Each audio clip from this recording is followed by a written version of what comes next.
सुप्रभात। मैं हूं जगेंद्र राणा। आज की हमारी आध्यात्मिक चर्चा का विषय है तत्व की बात। तत्व की बात।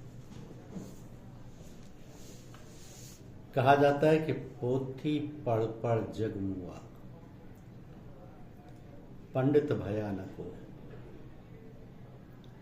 2.5 अक्षर प्रेम का पढ़े सो पंडित हो।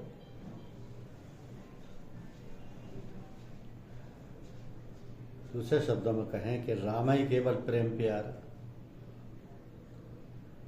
जान ले सो जान निहार। परम पूज्य चच्चा जी महाराज के कुछ सदुपदेश हैं। वो मनन करने योग्य ही नहीं है, उनको जीवन में उतारना जरूरी है। अगर उसको जीवन में अपना लिया तो ये गुरु के प्रति पूर्ण समर्पण है। देखिए कि आंख खुलने पर जगत का दर्शन नहीं करना चाहिए। पहले ईश्वर की याद करनी चाहिए, उसके पीछे आंखें खोल। ईश्वर प्रेम रूप है। माता पिता उतना प्रेम नहीं कर सकते जितना वो करता है। किसी के प्रेम से अन्य प्राणी प्रेम करते हैं। जब दिल पर पर्दा पड़ जाता है तब गुरु के सामने जाने में संकोच लगने लगता है। जब ऐसी बात होने लगे तो हिम्मत करके जरूर सामने आए। कालिमा कटकर रोशनी प्रकट होगी। बिस्तर पर से उठने के चंद मिनट पैस्तर मुहासिब यानी हिसाबे नफ्स करना लाजिमी। सुबह दिन निकलने से पहले ही नित्य की पूजा हो जानी चाहिए। इसके पहले और लोग उठे हैं, फरागत पा जानी चाहिए। नाना दोना बात को भी हो सकता है, भजन का समय व्यर्थ न जाए। पूजा के पीछे चंद मिनट बैठे रहना उचित है। ध्यान चटने का समय आवे नहीं कि नम्रता पूर्वक उनके चरण में अपने को गिरा हुआ देखे कि हे ईश, सब कुछ आपके ही हवाले करता हूं, मुझे अपने से अलग मत कीजिए। आप अपनी शरण में रखिए, कभी दूर न कीजिए। जब जब अवसर मिले वह 2 ही मिनट का क्यों ना हो, झट भीतर रुजू होकर उपासना में लग जाए। इसी तरह अभ्यास से कभी भी सहज समाधि भंग नहीं होगी और दुनिया के सब काम सुंदर रीति से पालन होते चले जाएंगे। खाना सोना उसकी याद में हो, इससे बहुत ही शीघ्र उत्तम गति प्राप्त होती है। हृदय के शब्द को निरंतर उठते बैठते खाते पीते चलते फिरते सभी कुछ भी करते हुए ध्यान में रखें। किसी को जिक्र कहते हैं तो सत्संग में बैठे तो आपा खो के बैठे, अपने आप को गुरुदेव के हवाले करें। गुरुदेव की अमृत वाणी को मनन करें। हो सके तो लिख भी लें।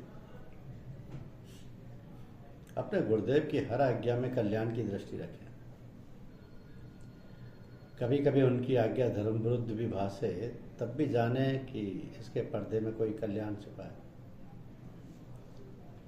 तो जिस प्रकार शिष्य अपना कर्तव्य पालन करता है उसी प्रकार गुरुदेव भी अपना करते हैं। अब शिष्य का एकमात्र कर्तव्य गुरुदेव की आज्ञा बजाना। जब ऐसा करता है तब गुरुदेव भी उसे गुप्त रूप से अनेक आपत्तियों से बचाते हैं।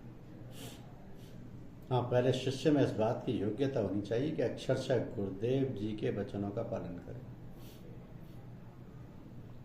आंख और जुबान को काबू में रखें, बेजा कहीं नजर न जाए। कभी जरूरत से ज्यादा बात ना करें, बस यही धर्म। आत्मिक उन्नति में मुख्य बात श्री गुरुदेव से प्रेम की है। जिन्हें उनके दीदार का हरदम शौक न है उन्हें सभी कुछ प्राप्त है। तो ध्यान से निरीक्षण करें और एक बात दृढ़तापूर्वक पकड़ लें कि फिर कितना भी अड़चन आए उसको ना त्यागें। पर तो सारी बातें आंतरिक तथा बाह्य आप खिंच कर आ जाएंगे। आध्यात्म विद्या का तत्व भी समझ आएगा। यही प्रेम का मार्ग है। तो हर सांस में ईश्वर की याद कायम रहे। जो ईश्वर नाम आप या हृदय से उच्चारण हो रहा है वो ठीक है। जो जुबान से कहा जाता है वह आकाश से ऊपर नहीं जाता। जो जुबान और ख्याल दोनों से कहा जाता है वो प्रजापति तक पहुंचता है। और जो आत्मा से निकलता है वो सीधे ईश्वर तक जाता है। तो अपने नित्य के कामों में ईश्वर की याद बनाए रखने की आदत बना डालिए। बृहस्पतिवार को संध्या समय 15 मिनट अपने आप को गायब कर दो। मौत की याद में मस्त हो जाओ। जगत के सब भाइयों के लिए प्रार्थना करो। ईश्वर प्रेम का यह नशा कभी ना उतरे। सच्ची मोहब्बत इश्क की तभी आती है जब नित्य मृत्यु की याद बनी रहती है। इस मार्ग के राही को तो यूं कहिए कि यदि महाकट्टर वैरी उसकी गर्दन पर छुरी चलाए तो उसके लिए भी हृदय से दुआएं खैर कल्याण की प्रार्थना निकले। 3 काम है, इनमें से कोई एक करे, बत्ती नसीब होगी। जालिम को जुल्म से बचाना, मजलूम पीड़ित की फरियाद सुनना और भूखों को शिकम से यानी पेट भरना। तो गृहस्थी के सभी कार्य विधिवत करें, उन्हें बेगार समझ कर मत भुगतो। वरना ये समझो कि ऐसी ही प्रभु की आज्ञा है। सब कुछ करते हुए लगन प्रभु की ओर रहे। तो स्त्री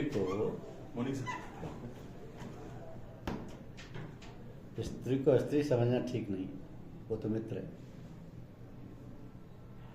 माता के प्रेम से भोजन देती है,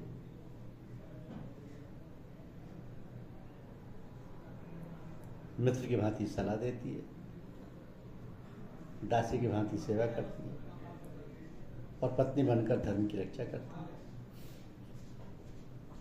तो जो अपनी स्त्री को दासी समझता है वो भक्ति के मार्ग से च्युत होता है। उसे मित्र की दृष्टि से देखे, लेकिन ये बात मुंह से ना कहे, केवल अमल में लावे। उसके सुधार के लिए भी मुंह से कुछ ना कहे, सिर्फ ईश्वर से प्रार्थना करे। स्त्री ही नरक और स्वर्ग दोनों का दरवाजा है। जिसने उसे सुधार कर अपने मार्ग की साथिन बना लिया, उसी को सच्चा ईश्वर नाम नसीब होगा।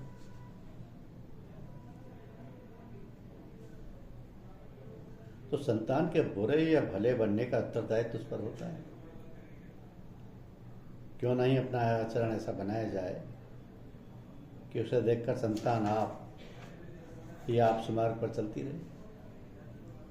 शिकायत करना कि संतान योग्य नहीं है बेजाय। गृहस्थ को चाहिए कि उदास से लेकर छदाम से लेकर 2 पैसे तक फी रुपया अवश्य निकाले धर्मार्थ के लिए। अपने आप खा पी लेना पाप है। तो जो शख्स खाना खाने से पहले सारे जगत को ख्याल से रोजी नहीं पहुंचा देता, उसके लिए कोई है क्या?